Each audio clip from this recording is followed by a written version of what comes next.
तुम ज्यादा खुश रहो ना तो भी लोगों को आश्चर्य होता कि इतना खुश क्यों। तुम ज्यादा विकास करो, बेतहाशा उन्नति कर दो तो लोगों को आश्चर्य हो जाता इतनी उन्नति हुई कैसे। लोगों के अंदर उठापटक पैदा हो जाती है। तुम बहुत अच्छी गाड़ी ले आओ,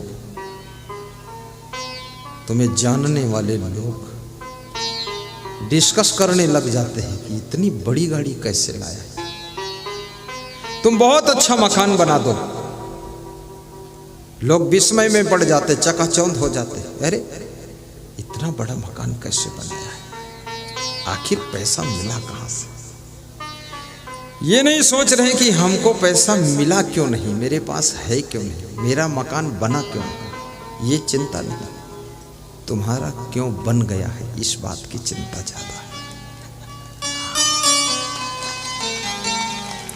ये बहुत कम लोग सोचते हैं मेरा नाम क्यों नहीं है।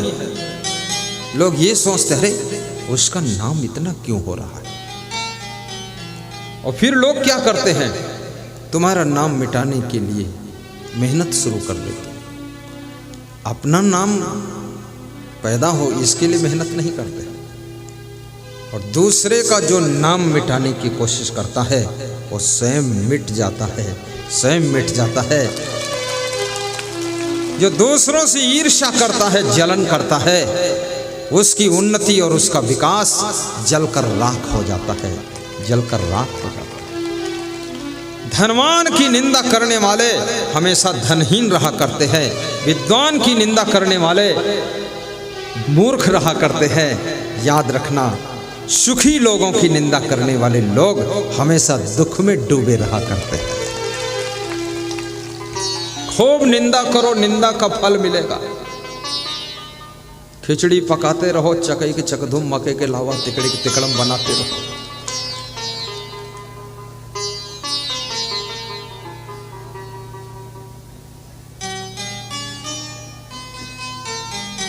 जो तुम बनना चाहते हो उसकी निंदा मत करो। अगर तुम धनवान बनना चाहते हो तो धनवानों को थोड़ा धन्यवाद दो। विद्वान बनना चाहते हो, विद्वानों का आदर करना सीखो। साधु बनना चाहते हो तो साधुओं का सम्मान करो। और यदि आमोद झा जैसे भक्त बनना चाहते हो तो आमोद झा से थोड़ा प्रेम करो, नफरत रखो। बहुत प्रेम है इनका। आज मैं इनका घर वर सब देखा ना तो मुझे सुदामा की भी याद आ गई। उनको ये परवाह नहीं है कि मेरे पास बहुत अच्छा घर है कि नहीं। उनको ये परवाह है गुरुदेव आएंगे कि नहीं आएंगे, ये परवाह है। उनको ये भी परवाह नहीं है कि कोई वाह वाह करेगा कि नहीं, वाह वाह की भी परवाह नहीं है।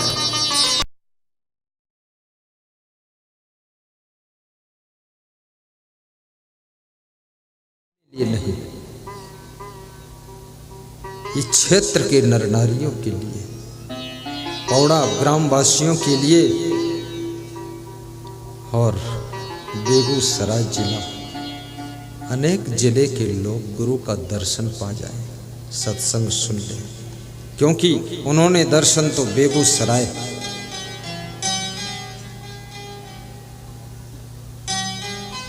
में जो सत्संग हुआ था, सनहोला सनहा परोरा सुहावन लागेला, सनहा परोरा की धरती सुहावन लागेला। बड़े ऊंचे गायक हैं सिया राम साहू जी, लेकिन समझदार भी है। क्यों? समझ गए टाइम है ही नहीं, गाना बजाना मत करो।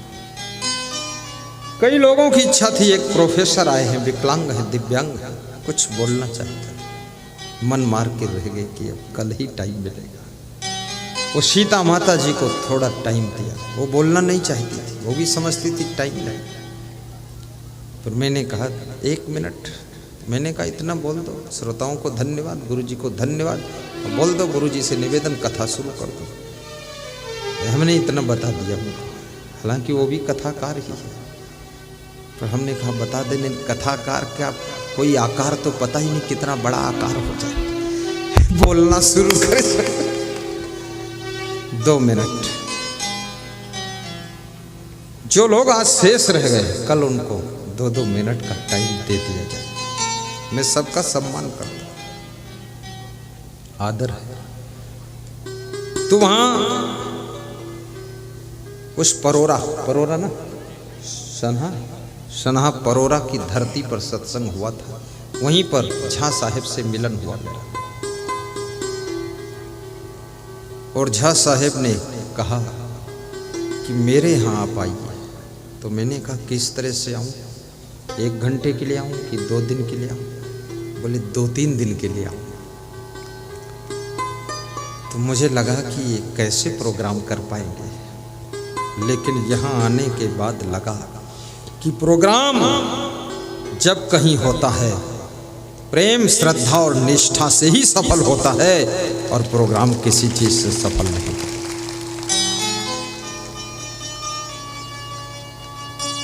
साहिब बंदगी साहिब, क्या बात है। कोई बोल रहा है टू, यही साउंड बोल रहा है। ये भी दुखी है कि मुझे बोलने कभी नहीं मिलता, रोज गुरुजी बोलते हैं, आज वो भी बोल रहा है। आज जिसको बोलने न, जिस स्त्री को बोलने को घर में न मिले वो दुखी हो जाती है। इसलिए जितनी स्त्रियां हैं, जब पति भोजन खाने बैठता है ना, पूरा बोल देती है कि अब जाएगा कहाँ ये हटके। इसलिए पति लोग, कई पति तो ऐसे जो होटल में ही खा के आ जाते हैं, घबराते हैं कि वहां लाउड स्पीकर चालू हो जाएगा। लेकिन शास्त्र कहते हैं कि भोजन करते समय कोई ऐसी बात नहीं करना चाहिए जो भोजन खाने वालों को चिंता हो जाए।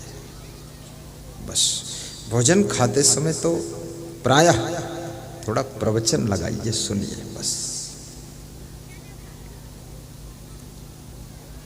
और जो लोग साथ में ही रहते हैं हमेशा, बहुत ज़्यादा बातचीत की ज़रूरत भी नहीं रहती है। हमारे साथ में जितने संत रहते हैं, कई संतों से 1-1 महीना बाद बात करता हूँ मैं। उनको देख लेता हूँ, हमको देख लेते, बस समझ जाते वही है, बस कोई बात नहीं। नजर से नजर ने मुलाकात कर ली, रहे दोनों खामोश मगर बात कर ली, अभी यहाँ इतने भक्त बैठे हैं, मैं उनको देख लेता हूँ, वो हमको देख लेते हैं। इतने में भी वो भी तृप्त है, हम भी तृप्त हैं। उनको भी पता है इतना भी बहुत है। गुरु की नजर पड़ गई। बोलो मंडल सांसद भागलपुर के, उनके यहाँ मेरा निवास था रात्रि में। आज विदाई के समय उनकी माँ ने कहा कि कुछ मंत्र जंतर पढ़ देना, इस घर पर किसी की नजर ना लगे। तो मैंने कहा अभी पढ़ दूं कि जलते समय पढ़ूं? बोले चलते समय पढ़ो, साथ में सब लिए जाओ अल्लाह बला। हमने कहा फिर कहाँ छोड़ दूं? बोले उधर कहीं छोड़ देना। हमने कहा दूसरे घर में घुस जाए तो बोले वो जाने, हमसे क्या मतलब। अल्लाह बला, बहुत लोगों में भ्रांति है अल्लाह बला। अरे जिंदगी जीने की कला जिसको आ गई है, उसके घर में कोई अला बला का प्रभाव रह ही नहीं जाता। जीवन जीने की कला सीखो। साहिब बंदगी, जय श्री राम। श्री कृष्ण कहते हैं अर्जुन, हाँ एक सेठ की कथा में सुना रहा था। सेठ की कथा थी ना, बोलो हरिओम तत्सत। जम्बू द्वीपे भारत खंडे आर्यावर्ती बिहार मध्य एक सेठ और सेठानी दोनों प्रेम से रहते थे। जहाँ प्रेम होता है वहीं सुख होता है। किसी के घर में सुख नहीं है, गाड़ी में सुख नहीं है, साड़ी में सुख नहीं है, गोतनी गोतना में भी सुख नहीं है। सुख अगर कहीं है तो प्रेम में है।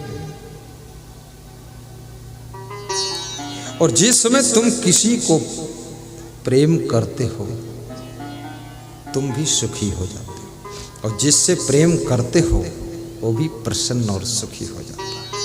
आप कुत्ते को देख लो, कुत्ता जब तुमको प्रेम करता है इतना खुश होता है, इतना सुखी दिखता है।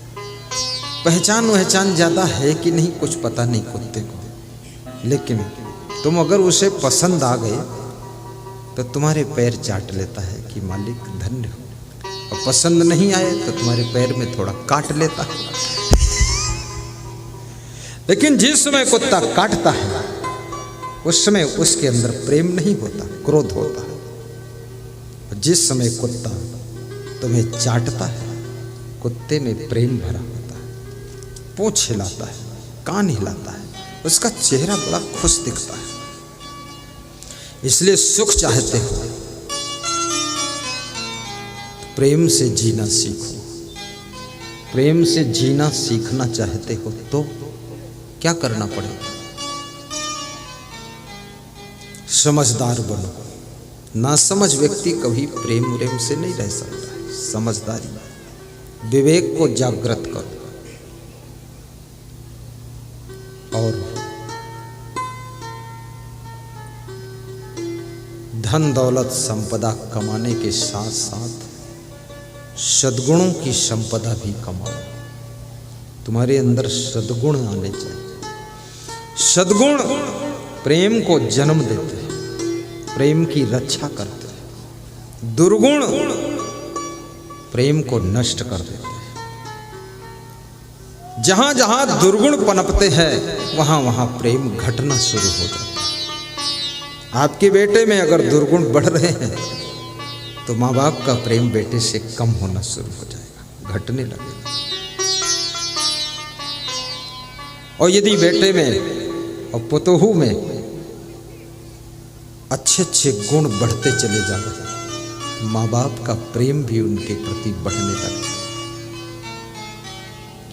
तुम यदि किसी के प्रेम को चाहते हो कि लोग हमसे प्रेम करें, तुम गुणवान बनो। शक्कर में मिठास है, चींटियां अपने आप उसके पास आती है। नमक में मिठास नहीं है, नमक बुलाता है फिर भी एक चींटी नहीं आती है।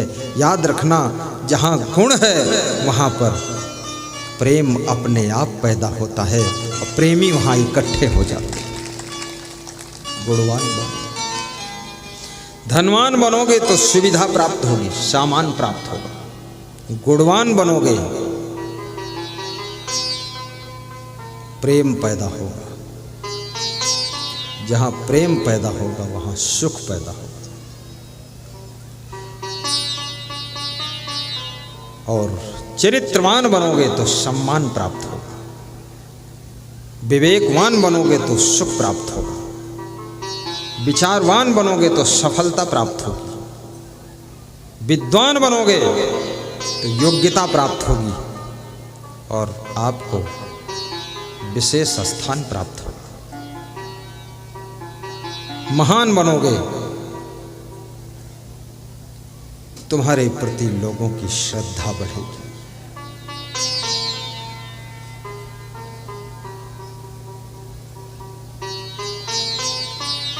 इसलिए मैं बारंबार समझाता रहता हूं, धनवान भी बनो, गरीब बनकर मत जियो।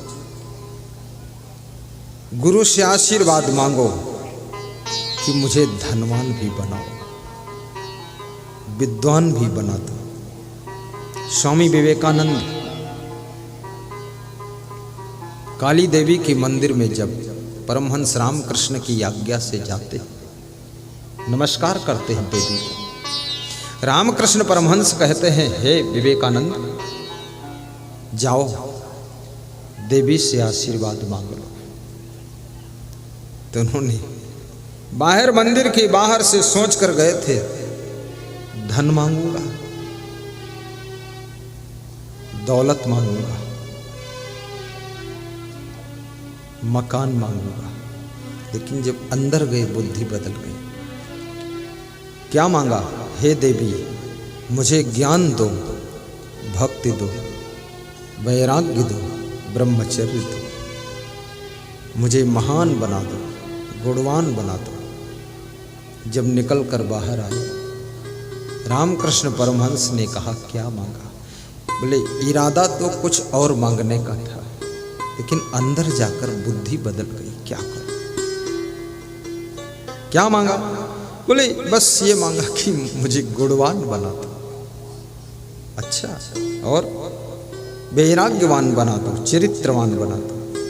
बोले विवेकानंद, जहां वैराग्य होता है, गुण होते हैं, वहां धन तो छाया की तरह चलाता है, उसे मांगने की जरूरत नहीं। और जहां चरित्र होता है, वहां सम्मान तो अपने आप खींच के आता है। तुमने बहुत अच्छा मांगा। अरे बोले मैंने ये भी मांग लिया कि मुझे वैराग्यवान बना दो। मैं साधु नहीं बनना चाहता, पर मांग लिया तो क्या करूं? साधु और गृहस्थ दो ही रास्ता है, लेकिन ज्यादातर लोग गृहस्थ आश्रम में प्रवेश करते हैं।